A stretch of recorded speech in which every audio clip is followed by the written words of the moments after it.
Hello, everyone. Welcome back to the View House Centennial. Ed McCaffrey, our Xfinity Monday Live guest tonight here on CBS 4. It is time for a few more minutes. I want to start, we talked a lot about offense. I want to start by talking about the defense. Obviously, the big news here in the last couple days, Chris Harris re-signed for another year, got himself the new contract that he really wanted.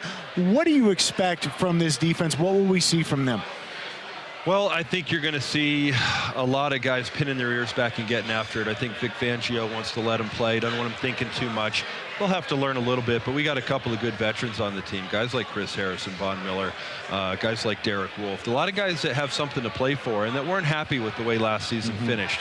So for the most part, I think they're aggressive defense. I think they're a sound defense. I think they'll play smart and fast. As a former player, how much does it stick with you when you have maybe a down year? I mean, this was a defense that was top 10, top 5 for consecutive years and then ended up in the 20s last year. Yeah, well, you need great players to be a great defense, and you need great coaching.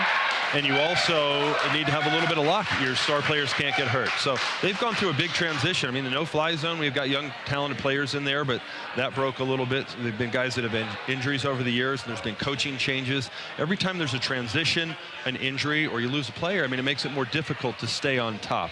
They're looking to regain that form, and I think they'll take a step in the right direction. You've got a couple awesome opportunities coming up for people in the community. Tell us about what's coming up later this month that you guys are doing. Well, June 22nd, we have our Dare to Play football camp. My favorite time of the year. It's for young men and women with Down syndrome. And anybody, again, that has a family member that has Down syndrome or a friend, they don't get a lot of opportunities to play team sports. So we have referees, we have a scoreboard, we have the Denver Broncos cheerleaders come out and help us out. A lot of the Broncos players have been so generous over the years to help out with the camp. If you want to cheer on some great humans that are getting a chance to do something they haven't been able to do in the past, come on out on June 22nd. Then June 24th through the 27th, I've had my camp for like 20 years. Used to have it in the city park. Really started it for my kids and their friends. And now my kids I'm transitioning to a family camp. So Max and Christian will be there. Eventually Luke and Dylan when they're done with college.